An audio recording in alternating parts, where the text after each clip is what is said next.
Property విషయంలో confusion గా ఉన్నారా? గేటెడ్ కమ్యూనిటీలో ఫ్లాట్ తీసుకోవాలా లేదా విల్లా తీసుకోవాలా? మన పిల్లల భవిష్యత్ కోసం ఓపెన్ ఫ్లాట్ తీసుకోవాలా? మన హైదరాబాద్ లో ఏ లొకేషన్ లో కొంటే మంచి అప్రిసియేషన్ వస్తుంది? మరి నమ్మకమైన ప్రాపర్టీ కొనాలంటే నమ్మకమైన గైడ్ కావాలి కదా. ప్రాపర్టీ అడ్వైజర్ కోసం సంప్రదించండి వరాహస్వామి ప్రాపర్టీ గూగులర్. కాంటాక్ట్ 7207218485. మాతృదేవోభవ. ఇప్పుడు మనము ధనురాశి వారికి జూన్ నెల 2024 సంవత్సరంలో, అంటే రేపు నెలలో ఏ ఏ రాశులలో ఏ ఏ గ్రహాలు సంచరిస్తూ ఉన్నాయి, వాటి వల్ల ఈ ధనురాశి వారికి ఇచ్చేటటువంటి ఫలితాలు ఏ విధంగా ఉంటాయి అనేటటువంటిది సశాస్త్రీయంగా మనం చెప్పుకునే ప్రయత్నం చేద్దాం. ఈ ధనురాశి వారికి తృతీయంలో స్వస్థానంలో కుంభరాశిలో శని సంచారం జరుగుతున్నది. అలాగే రాహు సంచారం చతుర్థంలో జరుగుతున్నది. అట్లాగే షష్టమ స్థానంలో అంటే 6వ స్థానం అయినటువంటి వృషభంలో గురు సంచారం జరుగుతున్నది. అలాగే దశమ స్థానంలో కేతుగ్రహ సంచారం జరుగుతూ ఉన్నది. ఈ 4 గ్రహాలు కూడా ఈ నెలలో ఒకే రాశిలో సంచారం చేస్తూ ఉంటాయి. ఇకపోతే రవి, కుజ, బుధ, శుక్ర ఈ 4 గ్రహాలు కూడా రెండు రాశులలో సంచారం చేస్తూ ఉన్నాయి. ఇప్పుడు ఇందులో నెలంతా ఒకే రాశిలో ఉండేటటువంటి గ్రహాలలో శని మాత్రం చాలా శుభప్రదమైనటువంటి ఫలితాలు ఇస్తాడు.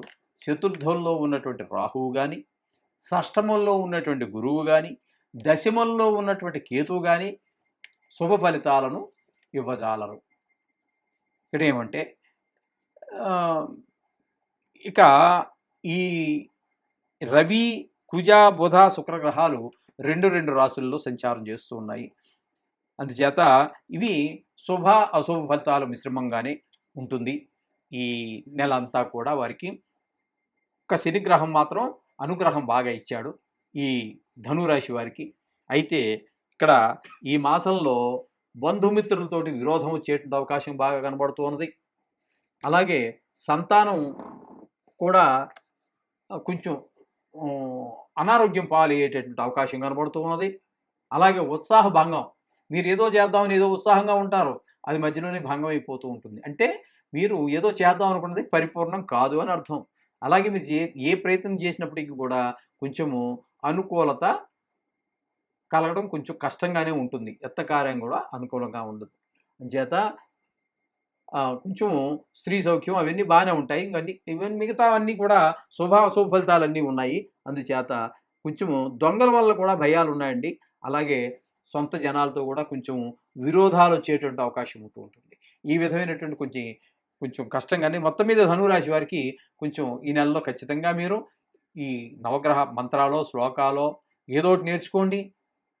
ఈ నెల రోజులు కొంత గుడికి వెళ్ళండి. ఆ నవగ్రహాల చుట్టూ తిరగండి, 9 సార్లు తిరగండి. అంచేత మీకు ఫలితాలు కలిగే అవకాశం ఉంటుంది. అలాగే ఇకపోతే ఈ రాహువు, గురువు, కేతువు ఈ 3 గ్రహాలు ఈ జూలై నెల ఒకటే కాదండి, సంవత్సరం అంతా కూడా ఉంటాయి. కాబట్టి వాటికి ఏదైనా మీరు ఈ సంవత్సరం అంతలోనూ 1-2 సార్లు ఒక 3 నెలలో 4 నెలలో గ్యాప్ ఇచ్చి మరొకసారి అట్లా మొదటి ఇచ్చిన దానికి ఇంకో దానికి 4 నెలలు 5 నెలలు గ్యాప్ ఇచ్చి మరలా ఒకసారి మీరు ఈ రాహువుకి మినుములు, కేతువుకి ఉలవలు, గురువుకి శనగలు 1.5 కేజీ చొప్పున దానం ఇవ్వండి. వీటికి పెద్దగా అక్కర్లేదండి, 200 ఇచ్చినా కూడా తీసుకుంటారు. 1.5 కేజీ 1.5 కేజీ. ఇందులో శనీశ్వరుని యొక్క కలవ లేదు కాబట్టి ఒక రకంగా మనకి పెద్ద అమౌంట్ ఉండదు.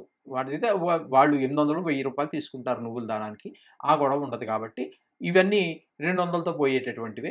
వీటిని మీరు కొంచెం అవి సంకల్పం మాత్రం గట్టిగా చెప్పించుకుని ముందుకు వెళ్ళినట్టయితే మీకు ఉన్నటువంటి అడ్డంకులన్నీ తొలగిపోయి గ్రహాల యొక్క అడ్డంకి తొలగి అంతా జాతకంతో మళ్ళీ అనుసంధానం చేసుకోవాలి. దీన్ని చేసుకుంటే మీకు సుఫలితాలన్నీ కలుగుతాయి.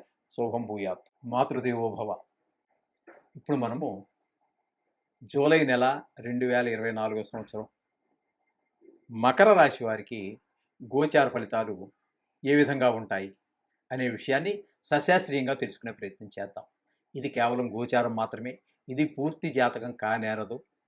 మీరు జాతకంతో అనుసంధానం చేసుకుని చూసుకోవాల్సి ఉంటుంది. అయితే ఇప్పుడు ఈ మకర రాశి వారికి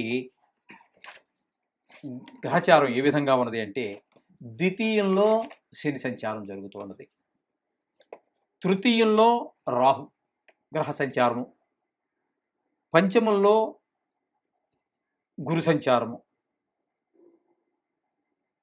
అలాగే భాగ్యస్థానంలో అంటే 9వ స్థానంలో అంటే కన్యా రాశిలో కేతుగ్రహ సంచారం జరుగుతున్నదండి. ఇవి ఈ 4 గ్రహాలు కూడా నెలంతా కూడా ఒకే రాశిలో సంచారం చేస్తూ ఉంటాయి. ఒకే రాశిలో సంచారం జరుగుతుంటుంది. అయితే ఇందులో ద్వితీయ స్థానంలో ఉన్నటువంటి శని సరి అయినటువంటి కొంచెము ధన విషయంలో కొంచెం వెనకబడేటట్టు చేస్తాడు. అలాగే కుటుంబంలో మన మాట